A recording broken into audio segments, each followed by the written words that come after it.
Welcome back in. This segment of the show brought to you by me and the Sports Source.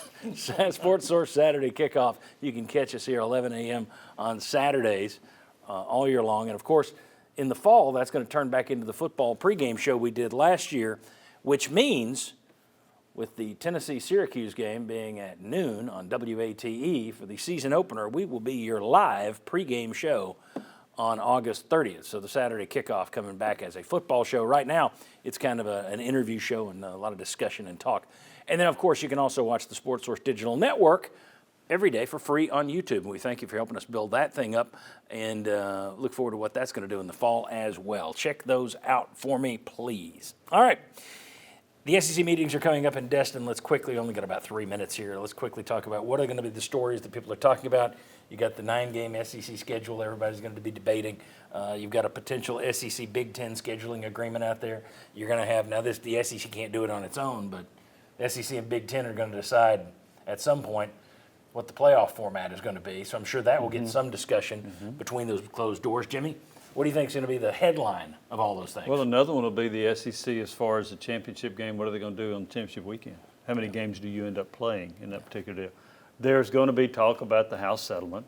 There's going to be talk about the Tennessee bill.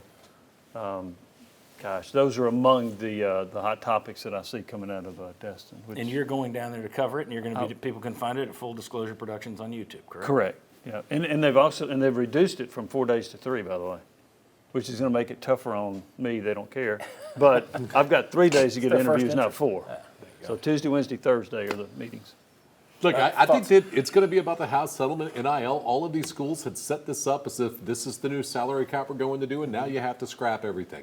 And so I think that's going to be the biggest thing that people talk about. I really do. Well, the interesting thing is we've already talked about the fact you've got schools that have started spending as if revenue sharing is coming. Yeah. Yep. Okay. Well, I'm guessing they're not thrilled. And front-loading contracts if you'll take contracts to be paid out all in June so that it doesn't count against the House settlement money. So how happy are they with the Tennessee legislature right now? But anyway, thoughts, guys, on what's the big story? In a world where it's all about how much more money can you make, I think that we're going to get this year. Jimmy, you were joining us on our show when we were doing afternoons, where you said, oh, this is happening, the 9-game conference schedule. Then Greg Sankey came back with his ego hurt a little bit, and it didn't occur. Hopefully you'll join us this time where actually Sankey gets his way, because they're talking about an additional $5 million for that 9th conference game. I have a feeling Jimmy's going to be coming back with some positive news for people who want to see more SEC action. And I'm one of them.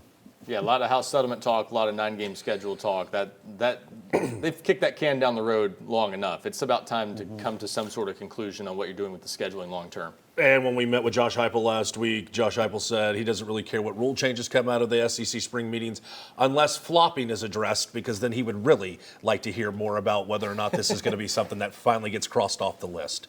I have a feeling they're not going to address flopping. That's interesting. He's just trying to figure out how to handle extra points. I was going to say, what happens with the extra points? All right, very good. That's what will keep coaches up at night.